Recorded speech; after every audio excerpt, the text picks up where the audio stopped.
Some people notice a repeating theme in their dating history. The relationship starts with strong attraction, then shifts into instability, pressure, or emotional harm. The partner may come across as unusually attentive early on, then become inconsistent, critical, or controlling. Over time, the person dating them starts monitoring their own behavior, choosing words carefully, avoiding certain topics, and prioritizing the partner's mood to prevent conflict. When this happens once, it can be explained as chance. When it happens repeatedly with different partners, it's more useful to treat it as a pattern. The pattern usually isn't that someone wants toxic partners. It's that certain traits and dynamics feel familiar or compelling, especially early on, and the warning signs are either missed, minimized, or tolerated longer than they should be. From a psychological perspective, this tends to involve a combination of factors: learned expectations about closeness, sensitivity to approval and rejection, difficulty setting boundaries under pressure, and the way the brain responds to unpredictable rewards, periods of warmth followed by withdrawal. These factors can increase the likelihood of staying in relationships that are harmful and can also make healthier relationships feel less immediately compelling. The goal of this video is to explain how these patterns form, how they are reinforced, and what changes reduce the likelihood of repeating them without blaming the person who experienced the relationships. Toxic is often used loosely, so it helps to define it in behavioral terms. A relationship is not toxic simply because there are disagreements, emotional moments, or incompatibilities. It becomes toxic when harmful patterns are repeated and start shaping the relationship's structure. Common markers include consistent disrespect, manipulation, coercion, intimidation, chronic dishonesty, and controlling behavior. It can also include patterns like blame shifting, where problems are always framed as your fault, invalidation, where your feelings are dismissed or mocked, and retaliation, where expressing a need leads to punishment, withdrawal, or escalation. A typical sequence looks like this: an early phase of high attention or intensity, followed by inconsistent warmth, then conflict that ends with pressure to move on without accountability. The partner may apologize, but the behavior returns. Over time, the relationship becomes less about mutual care and more about managing volatility. One reason these dynamics are confusing is that harmful behavior is often mixed with affection. The contrast can make the affectionate moments feel more meaningful than they are, and it can lead someone to focus on potential, who the person can be, instead of the pattern of who they consistently are. Attraction is not purely rational. A large part of it is driven by what the brain has learned to recognize as normal or predictable, based on earlier experiences. That doesn't mean someone is consciously seeking harm. It means the nervous system can interpret familiar emotional signals as meaningful, even when those signals are connected to stress. If a person grew up around inconsistency, love mixed with criticism, closeness mixed with instability, or affection that had to be earned, then relationships that reproduce similar emotional conditions can feel immediately understandable. The dynamic has a script. You know when to lean in, when to stay quiet, when to work harder. In contrast, stable relationships can feel unclear at first, not because they're bad, but because they don't activate the same learned responses. This is one reason chemistry can be misleading. What feels like intensity can sometimes be anxiety, uncertainty, or vigilance. The body interprets arousal as significance, and the mind labels it attraction. The familiarity trap is reinforced when someone believes, often implicitly, that love is proven through endurance. If effort and tolerance have been associated with being valued in the past, then walking away can feel like failure,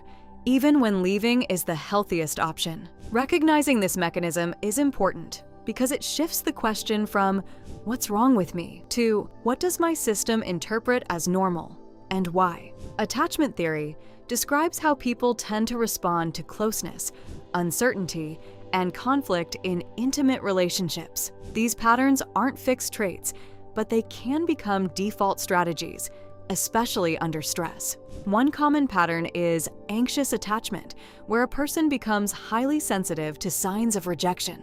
In practice, this can look like overanalyzing messages, needing frequent reassurance, prioritizing the relationship above other needs, and trying to restore closeness quickly after tension. An anxiously attached person may tolerate inconsistency longer because the relationship becomes organized around reducing uncertainty. Another pattern is avoidant attachment, where closeness feels uncomfortable or threatening. Avoidance strategies often include downplaying needs, withdrawing during conflict, resisting commitment, and maintaining emotional distance. This can create a situation where one partner pursues and the other retreats. Toxic dynamics often intensify this push-pull structure. The inconsistent partner gains leverage by controlling access to closeness. Warm one day, cold the next. The other partner responds by trying harder, explaining more, giving more, and accepting less. Over time, this turns the relationship into a regulation system. One person's behavior determines the other person's emotional state. Importantly, these patterns can overlap. Someone might appear calm and independent externally, but still experience strong internal anxiety about being left. The key point is that certain attachment dynamics make unpredictability feel urgent, something to solve, rather than something to step away from. Many harmful relationships are maintained less by constant mistreatment and more by unpredictability. A key mechanism here is intermittent reinforcement. Rewards that arrive inconsistently tend to create stronger, more persistent behavior than rewards that arrive reliably. This is a well-established principle in behavioral psychology. In relationships, the reward can be affection, attention, approval, or moments of calm. If those experiences show up after periods of withdrawal, criticism, or conflict, they can feel unusually relieving. The contrast matters. A small gesture can feel big when it follows emotional deprivation. This is one reason someone may describe feeling addicted to a partner. The bond isn't based on stable safety. It's built on cycles of distress and relief. The person starts organizing their behavior around returning to the good phase, trying to say the right thing, avoid triggers, or prove loyalty, because they've learned that relief is possible, just unpredictable. Trauma bonding is often used to describe this attachment when fear, shame, or emotional pain is mixed with intermittent care. It can develop even without physical violence. The defining feature is that the relationship trains the nervous system. Stress becomes normal, and relief becomes the reward. This also explains why outsiders' advice can feel unhelpful.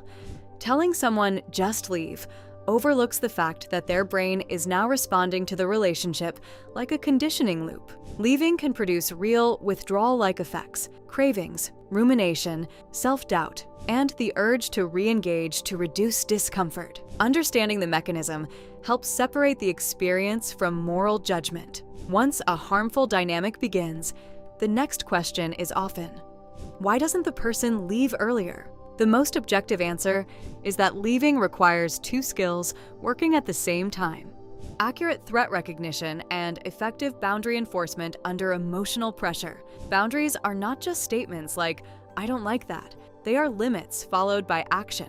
In toxic relationships, boundaries are frequently tested. The partner may respond with minimization, "You're overreacting," negotiation, "I'll change, just not like that," guilt, "After all I've done," or punishment, silent treatment, anger, withdrawal. If someone has learned to avoid conflict or prioritize harmony, these reactions can be highly effective at stopping them from enforcing limits. Self-worth plays a similar role. If a person believes, consciously or not, that they must earn love by being useful, patient, or understanding, they may interpret disrespect as a problem to solve rather than a reason to disengage. They may also assume that needing clarity, commitment, or basic respect is too much and lower their standards to keep the relationship. Another factor is sunk cost.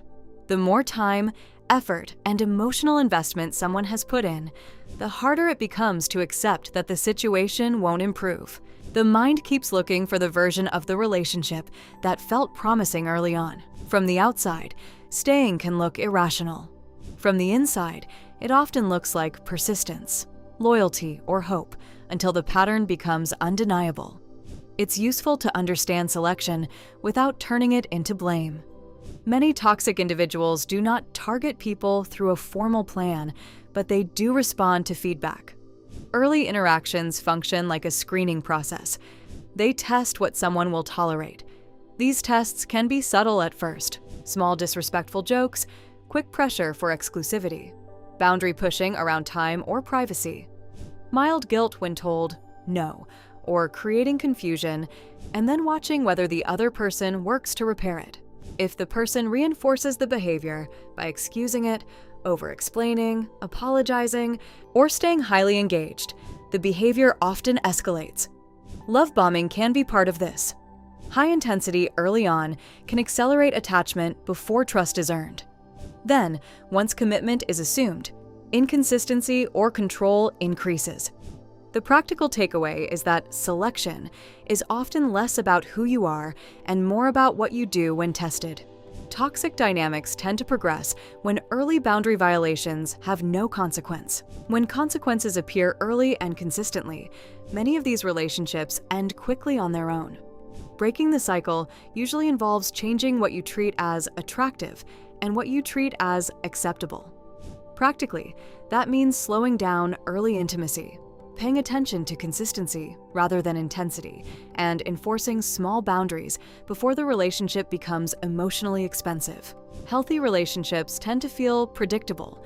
Communication is clear, repair happens without blame, and care is not used as leverage. Someone accustomed to volatility, that calm can initially register as no spark, even though it is often a sign of safety. The pattern ends when stability becomes the standard, not the exception.